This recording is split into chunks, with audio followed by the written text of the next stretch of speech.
c'est le Radio Cote et son électron libre sur le 104.8, l'émission déjantée du mercredi soir. Alors, monte le son. Bonjour tout le monde, déjà quel plaisir d'être retour à l'antenne pour cette première émission. Alors en ce moment, pour ceux qui ne le savent pas, c'est l'Australian Open, donc c'est un des 5 grands tournois de tennis annuels. Étant un grand fan de tennis, je le suis avec pas mal d'attention et ça m'a donné envie de parler sport.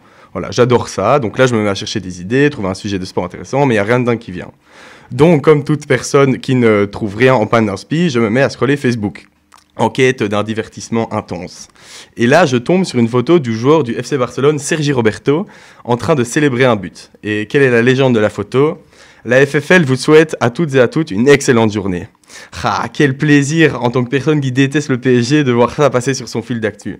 Et oui, rappelez-vous, lors de la fameuse remontada du Barça contre le PSG en 2017, c'est Sergi Roberto qui inscrit le but du 6-1 à la 95e minute, ce qui a permis au Barça de se qualifier alors qu'ils avaient perdu le match aller 4-0.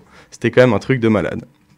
Alors, pour ceux donc, qui ne connaissent pas, la page Facebook FFL, donc c'est un acronyme pour Fédération Française de la Loose, avec un seul O, attention. C'est un groupe Facebook qui tacle sans retenue tous les méfaits sportifs français.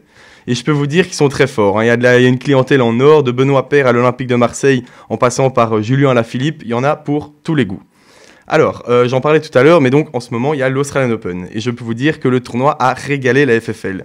Après 3 jours, il y avait 3/4 des Français éliminés. Et après une semaine tournoi, il n'y en avait plus aucun. Donc à part une belle prestation de l'étoile montante Hugo Humbert, il n'y a rien eu de spectaculaire. Évidemment, le grand Benoît Paire, comme on le connaît, il a été éliminé au premier tour par le 80e joueur mondial en 3-7, il a bien comme il faut. Il n'a pas pété de raquette, mais attention. Donc déjà, souvent, on va remettre sa défaite sur le dos de la chatte. Mais Benoît a dit en conférence de presse après le match... C'est bien beau leur tournoi, mais pour moi, je trouve que c'est vraiment de la merde. Donc voilà, typique Benoît Paire. Donc quand il casse pas des raquettes, il insulte tout le monde. En fait, là où ils sont forts, la FFL, c'est que leurs publis, elles sont méga subtiles. En fait, c'est pas juste des mèmes classiques un peu bourrins. Juste avant, je vous ai parlé d'un simple changement de couverture par un gars qui a niqué un club de foot français. Mais autre exemple, hier, il y a eu un grand match à la télé. Je pense que pas mal de gens l'ont vu. Un nouveau Barça-PSG. Donc en 8e de finale de la Ligue des Champions, qui était un match de dingue. Donc pour ceux qui ne l'auraient pas vu, je vous le donne en mille, le Barça s'est fait éclater. Mbappé a mis un triplé. Ils ont gagné 4-1 au Camp Nou en plus, donc bravo à eux. Et du coup, la FFL, ils n'ont rien trouvé de mieux à faire que de publier « Choc Barça-PSG, le PSG prend une sérieuse option pour la remontada ». Parce que oui, ce qui est aussi fort, c'est qu'ils lâchent rien. Même quand les Français gagnent à fond, ils trouvent toujours un truc à dire pour se foutre de leur gueule. Ou sinon, Marseille, ils ont bien pris cher derrière. Ils ont établi un nouveau record de défaites en Ligue des Champions. 13 défaites d'affilée, bravo à eux. Ils ont pulvérisé l'ancien record d'Anderlecht. Évidemment, la FFL a pris le soin de nous remémorer ça avec une publi digne de ce nom. 13 défaites d'affilée, à jamais les premiers. Vraiment, je vous dis, il lâche des punchlines tranquilles, à tire-larigot, c'est que du kiff. Alors, il y a aussi une très bonne clientèle en cyclisme. Par exemple, l'année passée, il y a eu le Liège-Bastogne-Liège en fin d'année. Donc, c'est une des grosses courses de cyclisme à laquelle il y a quasi tous les bons coureurs qui participent, dont Julien Alaphilippe, donc qui est un coureur français. Alors, le petit Julien, il fait du bon taf toute la course. Il se retrouve sur vraiment la dernière ligne droite à la lutte avec un autre cycliste. Et Julien passe devant au dernier moment, et là il se met à célébrer, et puis au final à la toute dernière seconde, c'est l'autre qui lui repasse devant et a gagné la course. Donc le mec était en train de célébrer, et en fait il a perdu la course. Et évidemment, la FFL, 5 minutes après, ils changent leur photo de couverture par la célébration d'Alaphilippe en hommage à son énorme fail. Merci à eux, c'est vraiment génial. Alors, un autre délire qui m'a vraiment fumé, c'était pendant le Tour de France, donc en septembre passé. Pour vous mettre en contexte, le Tour, il est diffusé sur 2 chaînes françaises, donc France 2 et France 3. Et en général, tu commences l'étape à la cool sur France 2, puis tu bascules sur France 3 quand les commentateurs le disent.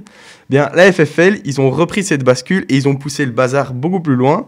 Tous les jours, tu avais une publi au moment exact où ça basculait sur France 3 du genre « La bascule !» en majuscule. Tu avais des gens avec des énormes panneaux « La bascule » en main. Tu en avais qui mettaient des photos, genre une plaque de rue de la bascule. Tu avais même des gens qui regardaient le Tour de France en direct avec des grandes affiches. Il y en a, ils l'écrivaient au sol à la craie. Enfin, vraiment, ils ont poussé le truc, mais hyper loin. Et du coup, avec mes potes, nous, on était à fond dedans. Et dès qu'on matait le Tour de France, donc quasi tous les jours, dès qu'il y avait la bascule, on gueulait comme ça « La bascule !» en train de boire des gros shops. C'était très, très marrant. Du coup, je pense que vous voyez un peu le genre de délire que c'est. C'était vraiment un truc que j'aimerais partager avec vous. Et pour ceux qui kiffent vraiment le sport, c'est une page que vous devez aller suivre.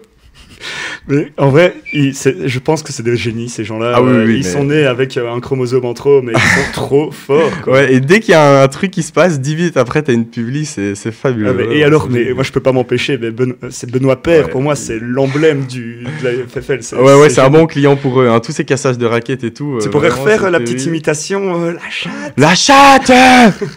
Ouais, c'est un truc comme ça qui gueule un match sur deux quand il perd. C'est des génies. Ouais, manquerait plus que Kelly Freak fasse, tu vois, un petit remix sur ça. Tu vois, là, ce serait parfait. Je serais trop fier. Tu parlais du Barça tout à l'heure, n'empêche qu'hier, ils ont bien pris cher. Oui, Mbappé là, j'ai regardé le match, c'était un très beau match d'ailleurs, mais ils se sont pris une belle claque. Hein. Là, vraiment, c'est la chute aux enfers pour le Barça depuis quelques saisons, c'est fond du trou. Hein. C'est compliqué, je pense pas qu'ils passeront le prochain tour, hélas. Je sais pas si certains d'entre vous veulent faire part de leur avis sur ce point-là sur le live. Allez-y, on vous écoute. Honnêtement, on est bien curieux d'avoir votre avis. Ouais, n'hésitez pas à balancer des punchlines aussi, hein, à la FFL, comme on les aime. C'est ça. Alors, j'avoue que quand tu m'as dit que tu allais nous parler de ce crew, donc j'ai pas tilté tout de suite. Mais je sais pas pourquoi, nous, on n'a pas un FFB, tu vois.